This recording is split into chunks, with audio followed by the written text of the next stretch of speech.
Today, we are going to speak about concerning trends on parenting social media. This is something that Mike and I speak about a lot, and we thought it would be helpful to go over with everybody some of our top concerns we regularly hear on parenting social media and why they are concerns.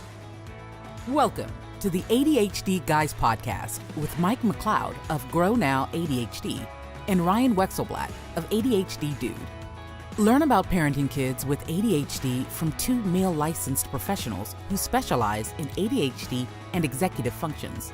No fluffy parenting advice, only practical information that will help you help your child.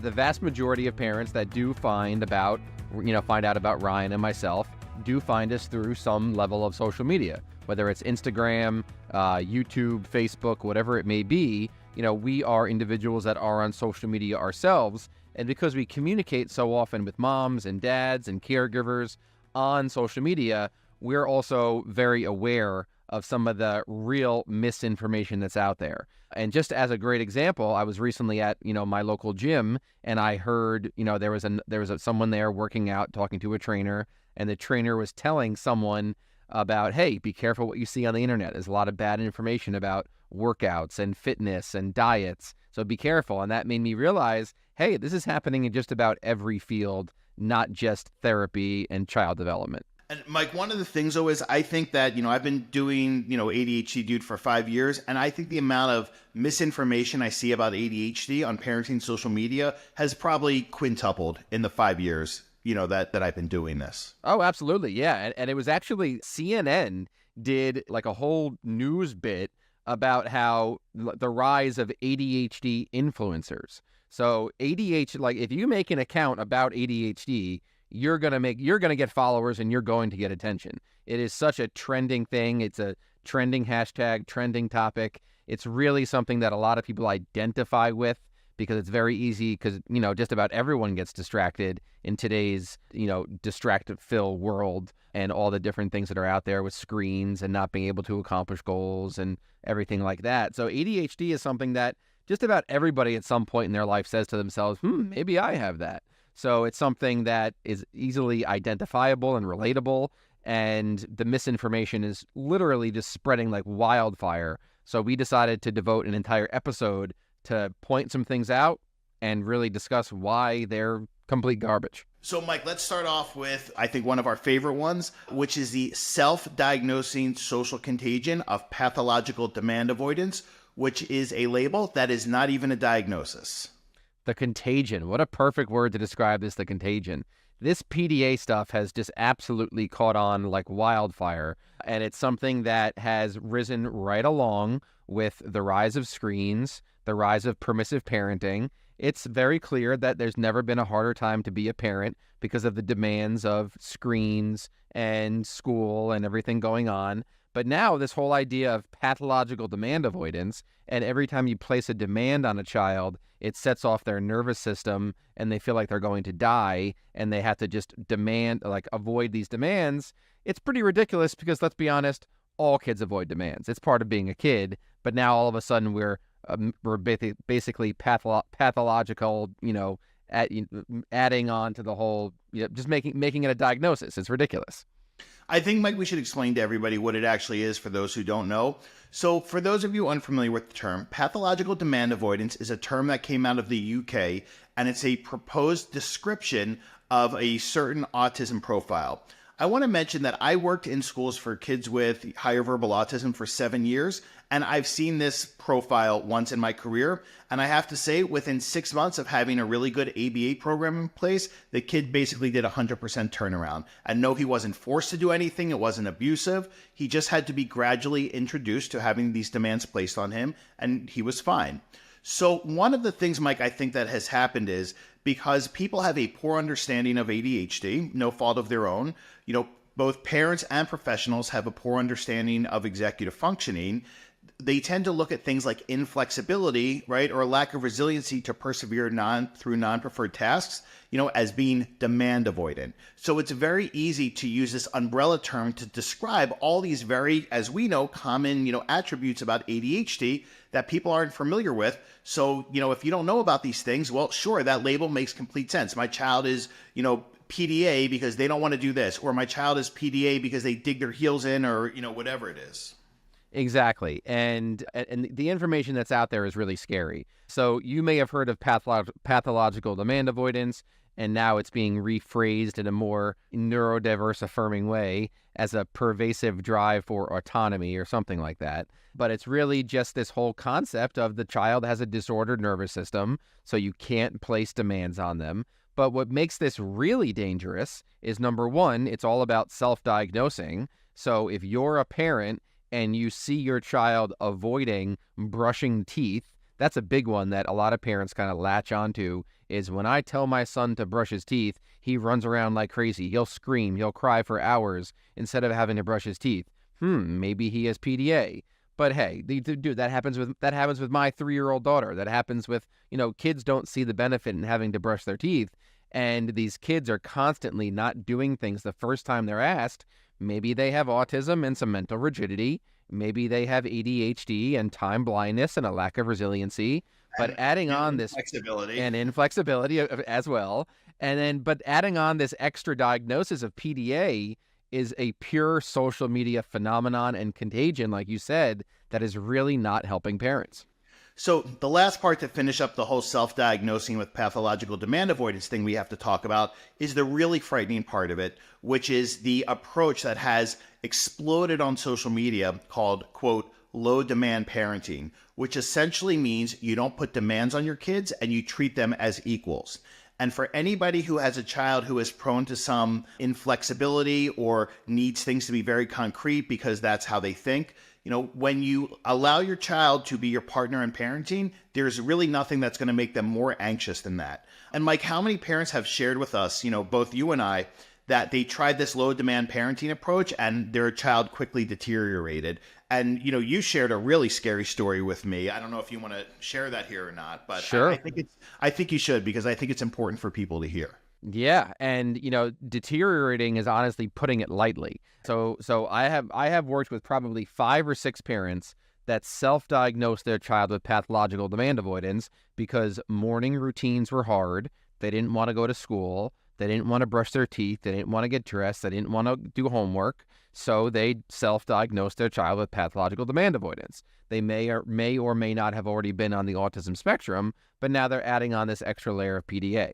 So what do? They find a PDA influencer, and I'm purposefully using the term influencer here because there's no such thing as a PDA expert, because it's impossible to be that because it's not a real diagnosis. So it's PDA influencer online who pushes this low demand parenting. And here's an example of what these PDA influencers push. Let's say you're upstairs, in the kitchen in a separate room, cooking dinner, whatever, and your child is in the living room and wants to watch TV, and they're sitting next to the remote control. And if your child yells, "Mom, get me the remote, get me the remote," instead of saying you're sitting right next to it, get it yourself, you're supposed to stop what you're doing, walk downstairs, go to your child, and get the remote for them. That's literally a verbatim example of what a PDA influencer on social media tells you to do with your child. And they talk I'm sorry, I just want to mention, let's also mention, Mike, that they use all this language that goes along with it, like, quote, equalizing behavior, right? Correct. Right. Yes. And all of this is pseudoscience. None of it is based in any evidence. There's no science behind this whatsoever. Yes. So they like to use a lot of big terminology like, equal playing, like the equalizing behaviors or perceiving a loss of autonomy. And then their nervous system is firing. Their brain is telling them they want to die. All of this total nonsense that is really fear-mongering and ridiculous. And then these parents who, step 1, they self-diagnose their child. Then step 2, they follow a PDA influencer. They pull their child out of school completely. They give them more and more.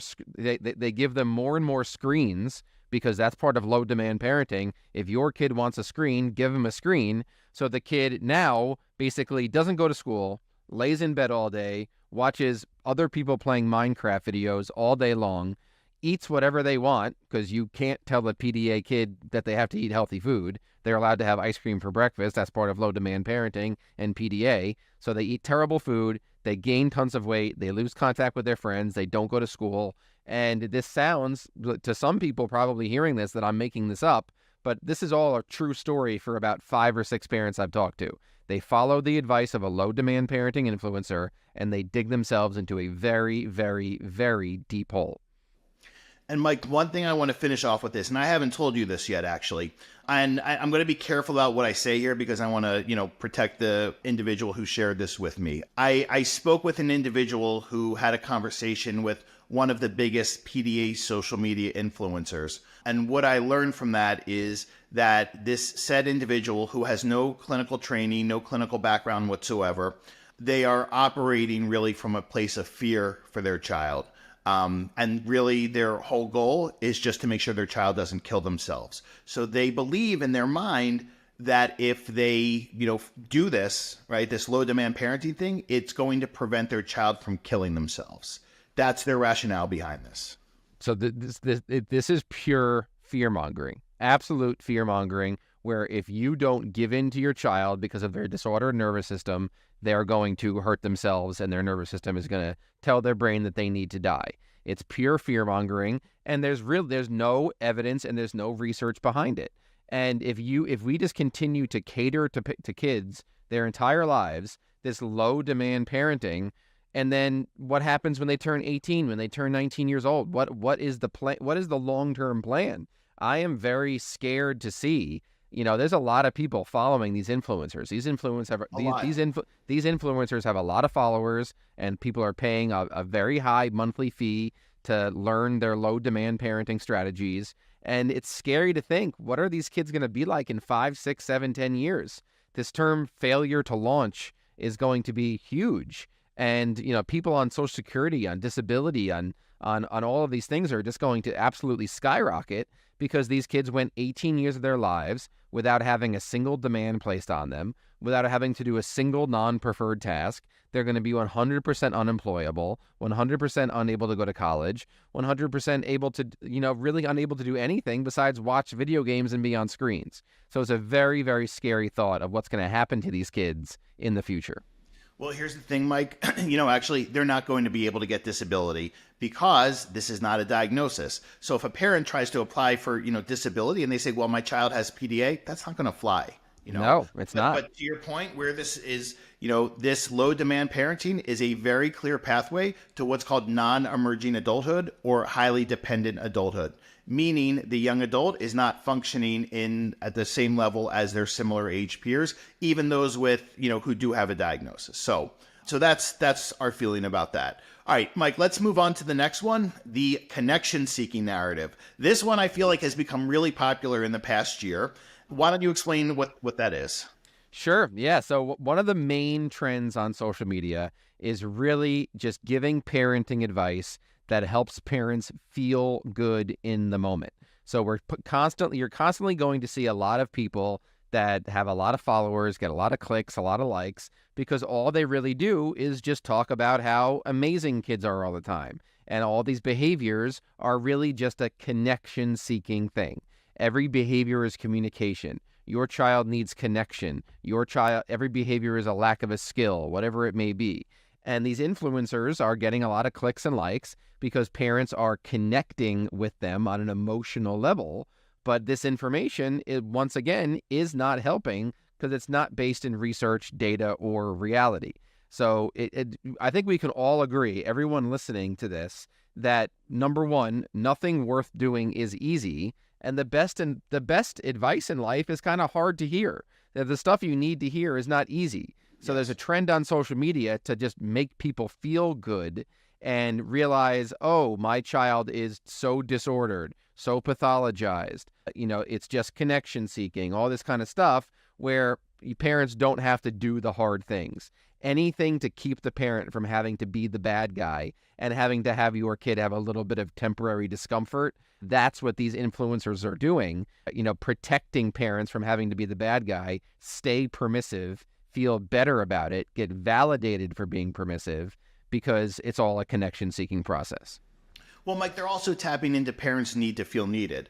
And look, there's a lot of parents, and that's okay. If you need to feel needed by your child, that's fine. But don't fall for some line that, your child screaming at you when you tell them to get off Minecraft is because they're connection seeking and they want your attention. No, they're screaming at you because you don't have strategies in place to help them successfully transition off of Minecraft. And I think Mike just described that, really well, that it's playing into parents to make them feel good and not telling them what they need to hear. It's telling them what they want to hear. And that's, Correct. And that's doing a disservice to families. Exactly. And I've talked about this a million times. So really what Ryan and I are always very honest about negative attention seeking. So yes, kids do negative attention seeking.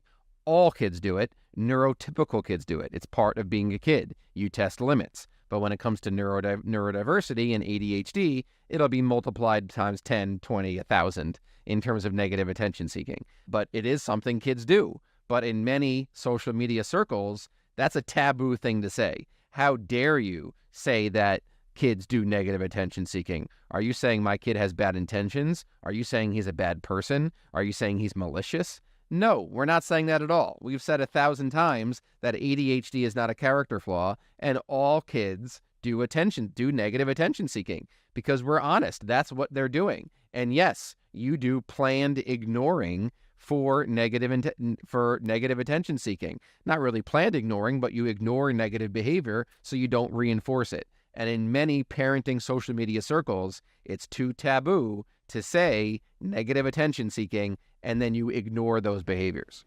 And let's explain, Mike, there is a whole body of clinical literature explaining the effectiveness of planned ignoring. And that I will tell you, I've never heard of a doctoral level psychologist disagree with this because doctoral level psychologists tend to read research data. So they're familiar with this and they know that it's an effective parenting strategy. Planned ignoring does not mean, you pretend your child doesn't exist. It means you ignore specific behaviors. And that's what I teach in Scaffolding Better Behavior, my parent behavior training program. And I have to say, that is one of the things, Mike, when people start doing it, they're like, I can't believe how well this works. I'm like, yeah, because you're no longer reinforcing, this negative behavior with your attention that was prolonging it or making it worse or whatever it is. So yeah, the other thing, Mike, I just want to mention real quick is I think we should mention that along with the connection seeking, the other part of that narrative that goes along with it is, everything is either connection seeking or sensory seeking. Yes. Right? That's yes. Go ahead and talk about that piece. Yeah, so this whole concept of connection seeking, I've been very honest about this, on my social media, is why I think it's ridiculous is because it's number one, it's saying that you're not connecting with your child enough, when in reality, many parents of kids with ADHD are doing too much and they need to do less. They need to use less language, less helicoptering, and fade back and stop doing things for their kids that the kids can do themselves. So this whole idea you're pushing on these parents that they have to connect with their kids more when they're dysregulated, number one, it's false because chances are you're doing too much and you got to focus on yourself more and less on your child. This whole other side of it is now these parents are going to be seeking a connection during dysregulation, which the actual science tells us is feeding into the dysregulation. So this child's now going to learn that when I get dysregulated, I get my parents' undivided attention. So they're loving this. So these kids are loving this whole connection-seeking thing because it's working for them. So they're loving it. The kids are loving it because they're getting what they want and they're getting more screen time and getting those kinds of things. But with this sensory thing, sensory is such a fascinating thing because it's just this internal concept, right? It's this whole internal thing that can't really be seen, can't really be measured. So it's so easy to say these behaviors are sensory based. These behaviors are sensory seeking. This is a sensory seeking behavior. So we're blaming them on the sensory system of the body because they're internal. So, we can't place demands on this child. There can't be consequences. It's not really his fault.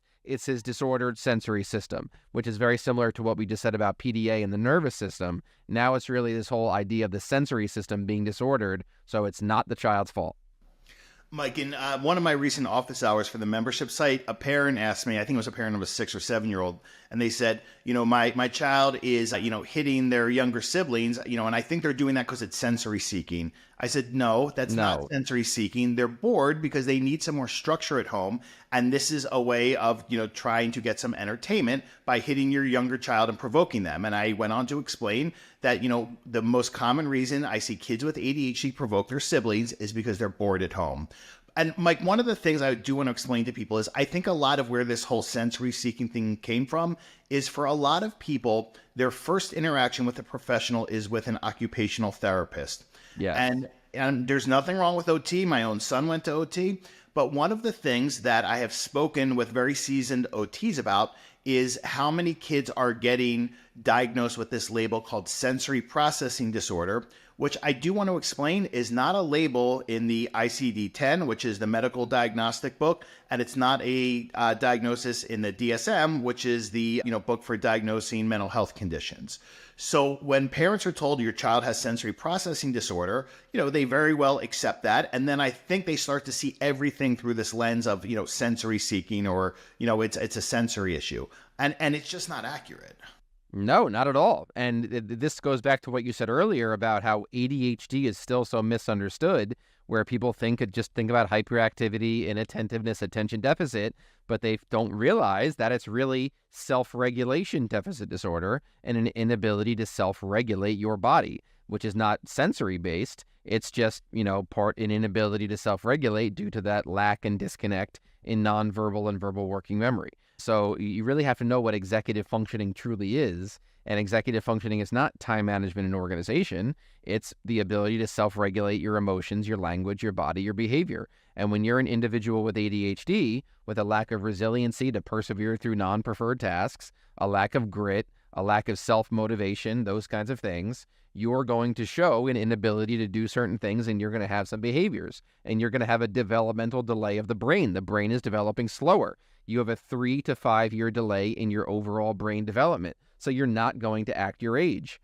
So sometimes these parents seek out these extra diagnoses and then end up hiring one therapist for every diagnosis, every symptom, and they get nowhere because they're blaming everything on all these different systems, all because ADHD is so misunderstood. So Mike, moving on to the next one, I think this might be the craziest one of all. Screens help kids self-regulate.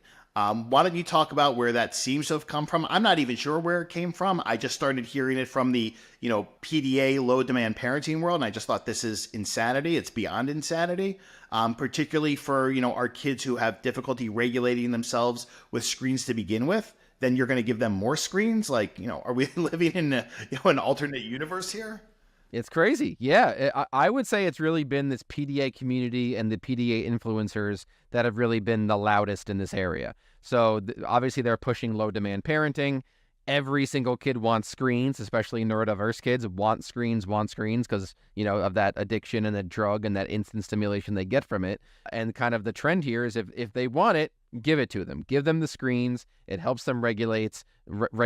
Don't fight it. Give it to them. And what makes me even more scared about the future is I've heard really powerful professionals say this to parents. And parents have come back to me and say, oh, I heard back from such and such that I should give my kids more screens because it helps them regulate, which just absolutely blows my mind. Frightening. Because it's very frightening. Screens are not good for neurotypical kids. Screens are not good for adults. What it's doing to our brains, just frying our brains and building us this addiction. Humans were not meant to have a supercomputer in their pocket with them at all times. And just to have that constant stimulation, never have boredom, the lack of the inability to even experience boredom these days for kids. Boredom is healthy for kids to be bored. And now they live in a world where they need to be bored. And now with screens, they never have to be bored. So this whole push of screens help kids regulate, give them all the screens they want,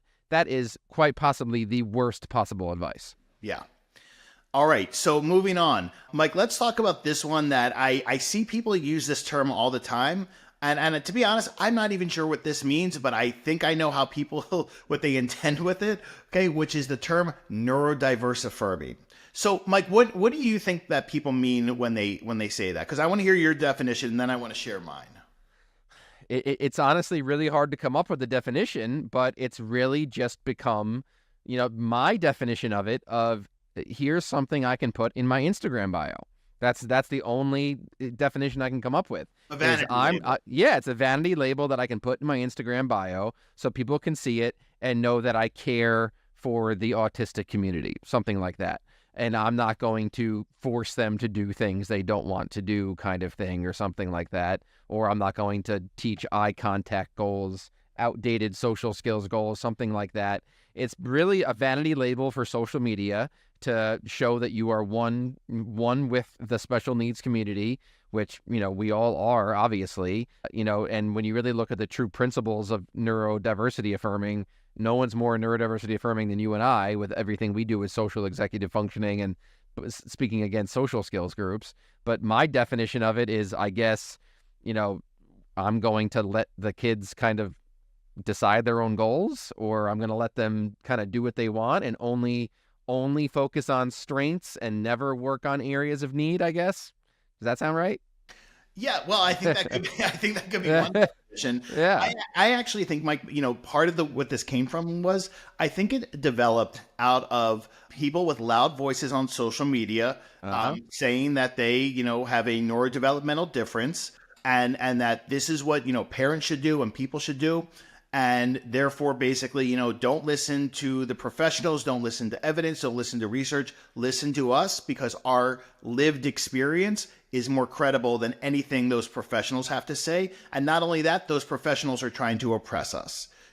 So I think the term neurodiverse affirming came to mean that you are an ally, to your point, right, of people with neurodevelopmental differences, and that you will defer to them rather than deferring to professionals. And that's how I believe it became a vanity label. Yeah, and I like how you started this conversation by asking me what my definition of it, because you see a lot on social media groups is a lot of parents saying, hey, does anyone know a good neurodiversity affirming therapist? Where I guarantee if we asked that person, what does that mean to you? They would have a hard time, just like I just did, explaining what it means. Like, what does that mean? Like, I think all they would be able to say is someone who respects neurodiversity. We all respect neurodiversity. We all respect all people of all varying backgrounds. But we also have to be realistic that everybody has something to work on. And the world's not going to cater to people, based on specific things. When you enter the workforce, you need to be someone that is a value to that organization, and you have to be able to work in a team and be liked by your coworkers, or else, they'll get rid of you and hire somebody else that the rest of the coworkers like to be around. So you can hire all the neurodiversity affirming people you want, but once that neurodiversity affirming therapist stops getting paid to be neurodiversity affirming, your kid's going to have to enter the real world, and they're going to need skills to be successful, because parents don't live forever, and the world's not going to bend over backwards for your child. Mike, as you were talking about this, one thing I thought about was, I was in private practice for many years. I only specialized in ADHD and higher verbal autism, what we used to call Asperger's. And in all the years of doing that, Mike, and I saw lots of kids, I did lots of groups, I never once had a parent or a therapist call me or email me and ask, are you neurodiverse affirming? Ever. This is a very recent phenomenon that developed out of social media. And to your point, Correct. Again, because I think it's a vanity label. That's exactly it. And it's also led to this whole rise of lived experience. So, every once in a while, this is very rare, where a parent will reach out to me to learn about GrowNOW services, and they'll say, hey, do you or do anyone on your staff have ADHD themselves? And yes, I have ADHD myself, yes, but I don't talk about it because it's meaningless. And if I start talking about it, people are going to start focusing on my lived experiences, instead of all of the work I did to become someone who was confident and competent and had an expertise in this area. I devoted so much of my time and my life, just like you did, to learn about ADHD and executive functioning and to best serve those people. My experience with ADHD is my experience with ADHD. If I start talking about my lived experiences, that demeans everybody else's. There's no reason for me to discuss it, and I honestly don't like talking about it because it is so unbelievably meaningless. My experience with ADHD did not make me a better ADHD therapist. Right. And I think, Mike, to wrap that up, one of the things I've seen comments where people say, well, I don't follow ADHD dude because he's not neurodiverse. No, they say I don't follow him because, right, he doesn't have ADHD himself. Right. So it's like, okay, if all my years of training and experience, and in my case, parenting a kid with ADHD, yes, all of that adopting is one, right? If all of that is irrelevant because I personally don't have ADHD, then yeah, my content's not for you. It is what it is. That's basically like saying like, oh, like I have diabetes, my doctor has to have diabetes too. Exactly. It doesn't make any sense, and it's not helping in any way, shape, or form. And this whole concept of, we need these people to, treat your child, it's insulting and it's demeaning to the people that put in the actual work to be able to treat these people. So, oh, he doesn't have ADHD, he can't help my child. That's a ridiculous concept. And lived experience does not replace an education and, hours and hours and hours and years of work. And this whole concept of lived experience, I have this diagnosis, I'm an expert in it, is completely ridiculous. No, you're not an expert, you're an influencer. Right. And let's say this also, Mike, let's say an adult does have ADHD. That doesn't mean they've ever read a book. That doesn't mean they've ever gone to a conference, right? That doesn't mean they've ever taken time to educate themselves on it, right? So it's basically just saying, because I have this diagnosis, right, therefore I'm an expert in it. No, I'm sorry, you're not, right? Just as like if somebody has allergies, that doesn't make you an immunologist, right? It just having something doesn't make you an expert in it. Sorry.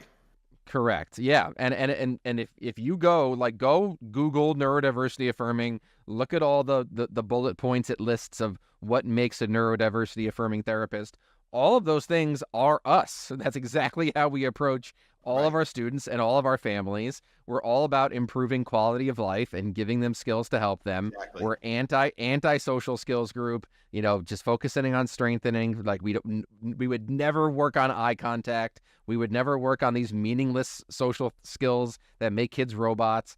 Everything we do is strengths-based, all that stuff. But because we talk about planned ignoring, because we talk about negative attention seeking, all of a sudden we're these militant guys that are not neurodiversity affirming. It's ridiculous. Right. All right. So Mike, for the last one, this one is really gonna, what's the saying, that burn their ears or get their ears caught on fire? There you go. I don't know what the saying is. But... something like that. Okay. So the last one we have to talk about is a phrase that is very popular in the neurodiverse parenting world. And that phrase is, kids do well if they can. So we're not going to name the individual who this came from or their books or anything like that, because our issue with this is not with the individual, but it's what this phrase has become and how it is interpreted and how it results in a fixed mindset for parents. Exactly. And this goes along with this ongoing trend of social media of sending out this fluffy, feel-good information that furthers to pathologize the child so you don't have to do so much as a parent. So whatever information we can share with parents to make them feel better about ever having to step into their parental authority, say no to their child, set demands, set limits, set boundaries, make their kids uncomfortable, make their kids temporarily uncomfortable or temporarily angry at them. Let's spread some more information. Hey, don't punish your child. Don't say no. Don't have consequences. This is a lack of a skill. They need a skill here. He would brush his teeth if he could. He would turn the game off if he could. He would not say, F you, mom, if he could. That's basically what we're saying here, and what this ongoing trend is it's not something that needs to be worked on. It's just a lack of a skill so far. Well, and the other part of that, Mike, is, it's not even just saying it's something that doesn't need to be worked on because he just can't do it. It also teaches parents to get into the negotiation vortex about everything. Correct. Right? So what it does to parents, it tells them to undermine their own parental authority, right? And negotiate everything with your child, because stepping into your parental authority is somehow bad or it's going to harm them. And Mike, I want to tell you, something what a parent said to me once. She shared with me that she, read the book and was doing this. And she said, you know what? I realized that every time I tried to negotiate with him, it just made him more and more inflexible. But really the tipping point for me was I realized, there's no negotiating taking a shower. It's something you have to do. She said, and that was the point when I stopped following this advice. Correct. And that's exactly it. So like I kind of talked about this earlier. Yes, there's a lot of parents out there that are stressed, they're burnt out, and it's hard. Being a parent is hard. It's the most difficult and most rewarding thing you will ever do, whether you're raising a neurotypical child or a neurodiverse child. Obviously, raising a neurodiverse child is much more stressful and leads to more burnout and, divorce rates and those kinds of things. There's no doubt about that. And, the parents raising neurodiverse kids are people that, deserve our respect and deserve our attention and deserve our praise. It's a very, very difficult thing to do. And when we congratulate you on all the work you're doing. But overall, all of this information being sent out there, yes, parents are emotionally connecting to it, but if there's anyone loving these social media trends like connection seeking, kids do well if they can, it's the kids themselves, because they're getting away with so much. They're basically thinking to themselves, yes, mom, keep following these people. Keep getting duped by these trends, not backed by science, not backed by information, because it's causing you to never be authoritative, and it's helping me get what I want all the time. I want to give an example of, how the kids do well if they can phrase, really can result in people having a fixed mindset. So let's say, that your child, starts getting physically aggressive with you every time you don't give them what you want. Well, the answer to this in this approach would be, well, just sit down and negotiate with them and come up with a plan. Okay. And then therefore, if you come up with a plan, then somehow they're not going to become physically aggressive anymore when you don't give them what they want. I'm sorry. No, being physically aggressive is an impulsive reaction to something. And it happens because kids get stuck when they're not getting their way, because again, cognitive inflexibility is part of ADHD. Having an impulsive reaction to things and having difficulty with emotional regulation, all part of ADHD. Sitting down and doing a worksheet to come up with, an agreement is not going to prevent them from getting physically aggressive in the future. What needs to happen if your child is physically aggressive is you need to step into your parental authority and let them know, I don't approve of this. You have to enlist supporters, which are people who the child respects, who are going to call them, when they're struggling and offer their support, because we need to not keep these behaviors a family secret. And parents need to change the way they handle that. Right? But just saying, oh, well, he just does well when he can, so when he hits me, he just hits me. I'm sorry, that's not acceptable. Okay? And that's sending your Correct. child a really bad message. Correct. Yeah. And Dr. Russell Barkley talks about these things a lot, where parents are shepherds, not engineers. So much of your child's DNA and so much of, what they're capable of and those kinds of things are really, predetermined based on what the child has. There's this whole concept that parents end up making the child who they are, where a lot of the research shows parents, there's so much that the child is kind of just destined to do based on their skills and things like that. So it's really important for parents to realize, if there's really one thing that kids learn from their parents, it's this concept of reciprocity of relationships. That's something that really, when kids learn from their parents that all they can do is take, and never give, and I can just take from my parents, never do a chore, never listen to them, be mean to them, and all they do is keep doing for me.